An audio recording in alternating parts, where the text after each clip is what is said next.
August 18th, 1943, 05:42 a.m. Torokina Airstrip, Bougainville Island. The rain hasn't stopped for 3 days. It clings to everything: uniforms, tools, bare skin, turning coral dust into sucking mud that swallows boots whole. The air smells of fuel, wet canvas, and rotting jungle. Somewhere beyond the tree line, a Japanese artillery battery wakes up. The first shell lands short. A dull thud, the ground trembles, just enough to remind everyone that daylight is coming, and with it, another test of whether this airstrip will live or die. A mechanic named Staff Sergeant William or Bill Harrigan doesn't look up. He's already elbow deep inside the cowling of a battered F-4U Corsair, hands black with oil, eyes narrowed in concentration. The engine in front of him, a Pratt & Whitney R2800 Double Wasp, should not be running. Not today, not after what it took last night. The pilot who brought it back was white as chalk. "Flak got me over Raboul," he said. "Thought she was done." But Harrigan had only nodded. "Then she's not done yet." Another explosion cracks through the jungle, closer this time. Shrapnel rattles against pierced steel planking like hail on a tin roof. A nearby crew instinctively ducks. Harrigan doesn't. He keeps working, because if this Corsair doesn't fly by noon, a squadron goes short. And if the squadron goes short, Japanese supply barges move unchallenged through the slot tonight, and that means Marines die tomorrow. You can almost feel the weight of it, the invisible pressure hanging over this strip of mud and steel. In the Pacific War, air power isn't just an advantage, it's oxygen, and right now, it's running out. The war in the Pacific isn't being decided by generals at this moment. It's being decided here, on islands that don't appear on most maps, on airstrips carved from jungle by bulldozers and blood, on repair lines where mechanics work without shelter, without spare parts, and often without sleep. The Japanese understand this. That's why the shelling never really stops. Their doctrine is simple: destroy the planes on the ground, and you don't have to fight them in the air. They shell the runways at dawn and dusk. They bomb when the weather clears. They send night raiders to harass, disrupt, exhaust. What they don't realize, not yet, is that the Americans have begun to fight back in a way that doesn't involve guns or bombs. They fight back with time, or rather, by stealing it. Before the war, repairing a combat-damaged aircraft took weeks. In stateside depots, mechanics worked methodically, parts logged, engines removed, frames inspected under clean lights, damage reports typed, signed, approved. But Bougainville doesn't have depots. It has tarps. It has hand tools shipped halfway around the world. It has engines cannibalized from wrecks still smoking in the jungle. And it has men like Harrigan, mechanics who learned the old rules and then threw them away. Harrigan wasn't supposed to be here. Before the war, he worked in Burbank, California on the Lockheed production line. Rivets, torque specs, blueprints pinned neatly to boards. If something didn't meet tolerance, it didn't fly. When Pearl Harbor happened, he volunteered before the smoke cleared. By mid-1943, he's on his third island, and he's learned something no manual ever taught him. In the Pacific, perfection is the enemy of flight. A plane that flies imperfectly today is better than a perfect one that never leaves the ground. Another shell lands, too close. Mud splashes across the wing. Someone yells for cover. Harrigan finally looks up, not at the explosion, but at the sky. Low clouds, heavy, the kind that could ground flights by mid-afternoon. Time is collapsing. He wipes his hands on his trousers and reaches for a tool that doesn't belong in any official kit. A flattened spoon welded to a steel rod. Improvised. Everything here is. He slides it into the engine housing, listens, then nods to himself. Magneto's misaligned, but it'll hold. One of the younger mechanics hesitates. "Sarge, maintenance says." Harrigan cuts him off. "Maintenance says a lot of things from places where people aren't shooting at us." He tightens a bolt. Not to spec. Enough. By mid-morning, the airstrip is alive. Engines cough, then roar. Propellers churn the humid air into a violent wind that carries the smell of burnt oil and salt. Pilots climb into cockpits without asking too many questions. They've learned not to. A repaired plane is a miracle. Don't jinx it. At 11:27 a.m., Harrigan steps back as the Corsair taxis forward. For a moment, It looks wrong. The left gear shudders. The engine note wavers. Then, the pilot pushes the throttle. The plane surges forward, lifts, clears the tree line by inches. Gone. Harrigan exhales. That aircraft was repaired in 6 hours. 6. What should have taken weeks took a morning, and no one above him authorized it. This isn't just happening on Bougainville. Across the Pacific, from Guadalcanal to Espiritu Santo, from coral atolls to volcanic rock, mechanics are quietly rewriting the rules of war. They cut inspection steps. They repair battle damage in place. They invent tools from scrap. They swap engines under fire. They keep planes flying that should be dead. And the Japanese intelligence is noticing something deeply unsettling. Captured documents later reveal the confusion. American aircraft losses are reported, but replacement rates don't make sense. Planes shot down in the morning appear again by afternoon. Squadrons expected to be grounded are suddenly operational. Japanese pilots complain. Those planes, one report notes, do not remain destroyed. The enemy thinks it's industrial magic. They have no idea it's happening under tarps, by men soaked to the bone, working by feel and instinct. Men like Harrigan. That afternoon, a Marine runner arrives with news.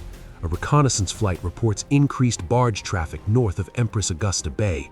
A strike is planned. They need every aircraft. Harrigan looks at the line of damaged planes waiting their turn. He knows the math. He also knows something else. There's a faster way. He doesn't say it yet. He walks towards the far end of the strip, where a wrecked Corsair lies nose down in the mud. Officially, it's a write-off. Unofficially, it's a parts warehouse. He kneels beside it, rain dripping from his helmet. And in that moment, surrounded by jungle, fire, and broken metal, a dangerous idea takes shape. What if repair time doesn't have to be hours? What if it could be minutes? The next decision he makes will change how the Pacific Air War is fought. Harrigan doesn't call it a wreck. He calls it inventory. The Corsair sits half buried in mud, its nose twisted, propeller blades bent like broken fingers. A month ago, it tried to come back on one engine after taking hits over Rabaul. It didn't quite make it. The pilot survived. The aircraft was struck from the books with a red grease pencil and pushed to the edge of the strip. Officially, it's finished. Unofficially, it's exactly what Harrigan needs. He runs a hand along the fuselage, feeling for stress fractures, loose rivets, anything that tells a story. He's learned to read metal the way others read faces. This plane didn't die from internal failure. It died from impact. Which means the heart is still beating. The engine mount is bent, but the R2800 itself is intact. The magnetos are clean. The carburetor hasn't taken shrapnel. The oil cooler lines are scarred but not ruptured. Harrigan glances back toward the flight line. 3 Corsairs sit waiting, one with a cracked exhaust collector, one with a damaged accessory gearbox, one grounded for a faulty magneto that should take days to replace. Days they don't have. He makes a decision that would get him chewed out stateside. He pulls the first bolt. Cannibalization isn't new, but what Harrigan is about to do goes further than doctrine allows. In the manuals, cannibalization is a last resort, carefully logged, carefully approved. One aircraft sacrificed to restore another to full operational status. But Harrigan isn't restoring planes to full status. He's restoring them to flyable. There's a difference. He doesn't strip the wreck down to nothing. He takes only what he needs. One magneto, one exhaust section, a pressure line that still holds seal. He moves fast, not reckless. Every motion is practiced. Tools laid out on a piece of canvas like surgical instruments. Around him, the strip hums. Engines start, radios crackle. Somewhere offshore, naval guns fire in the distance. Time presses in from all sides. A young corporal watches him work, eyes wide. "Sarge, if maintenance control sees this, they won't," Harrigan says, not looking up. "And if they do, they'll see 3 planes in the air instead of 1 on paper." He wipes rain from his brow and smiles thinly. Paper doesn't shoot back. By early afternoon, the sky begins to close. Clouds roll in from the west, heavy and low. The kind that turns precision strikes into guesswork. The strike window is narrowing. Harrigan finishes the last connection and signals the crew chief. "Button her up." The engine coughs, then roars. It's not perfect. The idle is rough, the vibration is a touch high, but the gauges settle into acceptable ranges. Acceptable. The plane taxis. Then another. Then another. 3 aircraft that should still be waiting for parts are airborne within 40 minutes. 40. A lieutenant from operations stands at the edge of the strip, helmet tucked under his arm, watching in disbelief. How the hell did you? Harrigan doesn't answer. He's already moving to the next problem. By nightfall, the Japanese shell again. Harassment fire. Random. Relentless. The mechanics work through it. Lights hooded. Engines silent. They learn to tell the difference between outgoing and incoming by sound alone. They learn where to lie flat when the whine changes pitch. Harrigan keeps a notebook in his pocket. Not an official log, just scribbles, short phrases, mag swap without full alignment, held 3 sorties, exhaust patch with sheet steel and safety wire, hydraulic lined reseal with fuel resistant compound. This isn't record keeping. It's a new doctrine being written in pencil and grease. 2 days later, a senior maintenance officer arrives from division headquarters. Major Thomas Riley, Army Forces, clean uniform, fresh boots, clipboard tucked tight against his chest like armor. He watches silently as a plane launches that he personally grounded the day before. When the engine note fades, he turns to Harrigan. "Staff Sergeant," he says evenly, "that aircraft was not cleared to fly." Harrigan meets his eyes. Doesn't flinch. "It's flying anyway, sir." Riley's jaw tightens. "You bypassed inspection protocols." "Yes, sir." "You replaced parts without documentation." "Yes, sir." "You risked pilots' lives." Harrigan pauses. Then, "Sir, those pilots volunteered to fly combat aircraft built by the lowest bidder, repaired under fire, and launched from mud. What I'm doing isn't increasing the risk. What is it doing then?" Harrigan gestures toward the sky. "It's making sure they're there when the enemy shows up." That night, Riley walks the strip. He sees the wrecks turned into parts donors, the improvised tools, the patched panels that look ugly but hold. He sees sortie logs. He sees numbers that shouldn't be possible. Aircraft availability has jumped by nearly 40% in a week. Japanese barge traffic has dropped. Pilot losses have not increased. Riley closes his clipboard. He doesn't write Harrigan up. He writes a letter. Within a month, Harrigan's methods spread, quietly, unofficially. Mechanics trade notes when officers aren't around. They share tricks the way pilots share combat stories. How to bypass non-critical systems. How to isolate damage without grounding the whole aircraft. How to prioritize what keeps a plane alive in the air, not pristine on the ground. The Japanese feel it before they understand it. Supply barges are hit more often. Recon flights encounter resistance they weren't expecting. Squadrons thought depleted reappear with full strength. To them, it feels like fighting ghosts, but there's a limit. On a humid afternoon in September, a Corsair Harrigan signed off on doesn't come back. The radio crackles, a broken transmission, then silence. The strip goes still. Harrigan stands alone at the edge of the runway, staring into the sky he helped fill. This time, the balance tilts the other way, and the question he's been outrunning finally catches him. How far can you bend the rules before they break something that can't be fixed? No one says it out loud. They don't need to. When the radio goes quiet, everyone on the strip understands what silence means. The Corsair that failed to return went down somewhere north of the bay, beyond the line where friendly patrols usually reach before nightfall. There's no confirmation, no wreckage spotted, just absence. Harrigan stands with his hands on his hips, helmet pushed back, eyes fixed on the empty sky. He replays every decision he made on that aircraft. Every bolt tightened just enough. Every system he judged non-essential. Every shortcut that shaved minutes, then hours. You can almost hear it in his head. The engine note, the vibration. Was it always there, or did it grow? A runner arrives breathless. "Flak," he says, "heavy." Pilot reported hits before he dropped off. It should be a relief. It isn't, because Harrigan knows the truth of war. Damage compounds.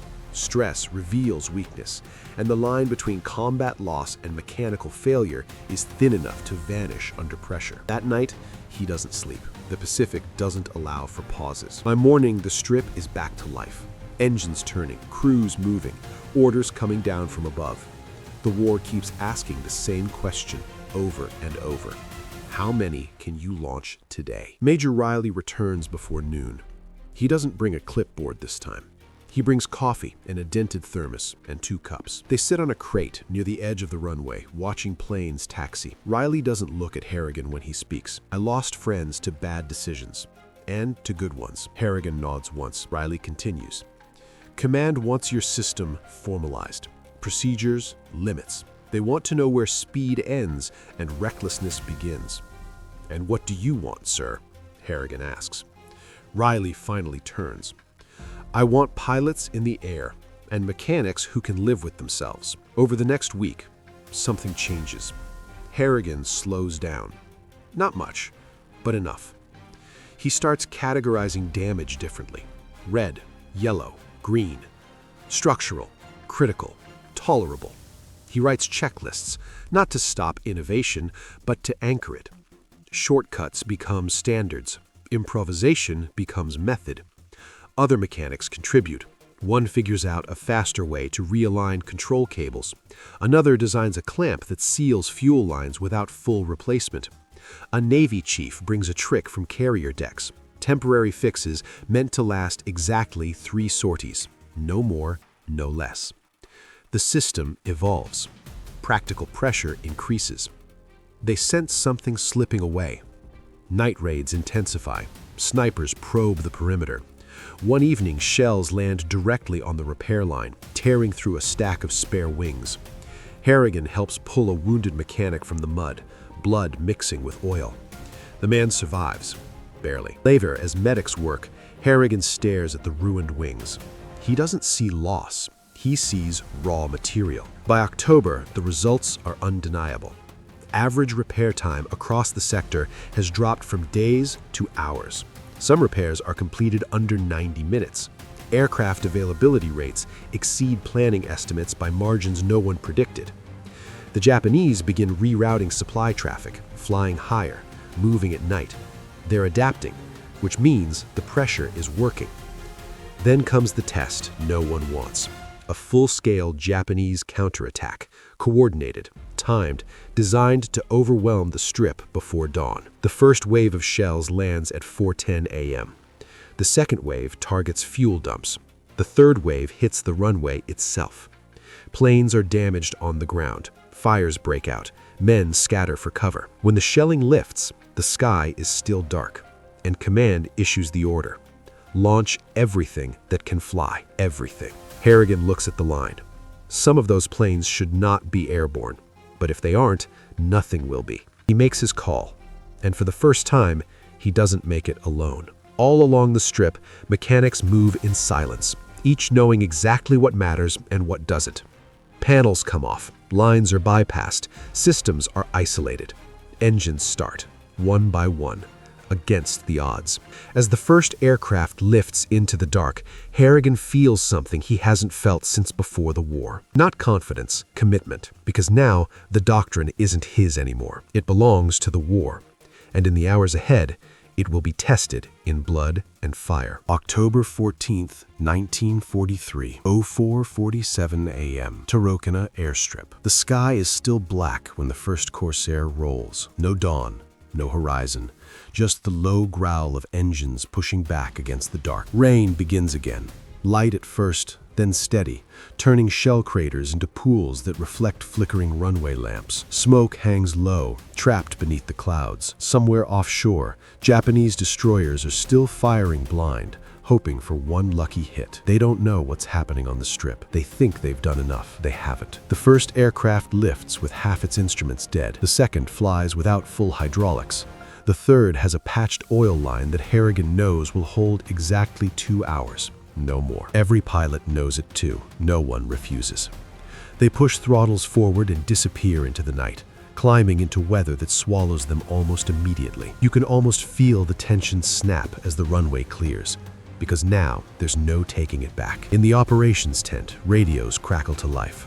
Contact. Enemy barges sighted. Then something else. Japanese fighters. A6M0s scrambling from Rabaul earlier than expected. The mechanics listen, frozen as voices report engine temps, airspeed, altitude. They hear strain. They hear urgency. They also hear something new, confidence. These planes shouldn't be here, one pilot says over the radio. But they are. Harrigan moves from engine to engine, listening. He doesn't pray. He calculates. Minutes, temperatures, probabilities. He knows which aircraft will make it back and which ones won't. Not for certain, but close enough to feel the weight of each decision. A runner shouts from the perimeter. Radar reports contacts turning back, barges are scattering, cheers break out. Then stop, too early. Because the hardest part of any sortie isn't the launch, it's the return. The first Corsair comes back at 06:13. It lands hot and fast, tires screaming, brakes smoking.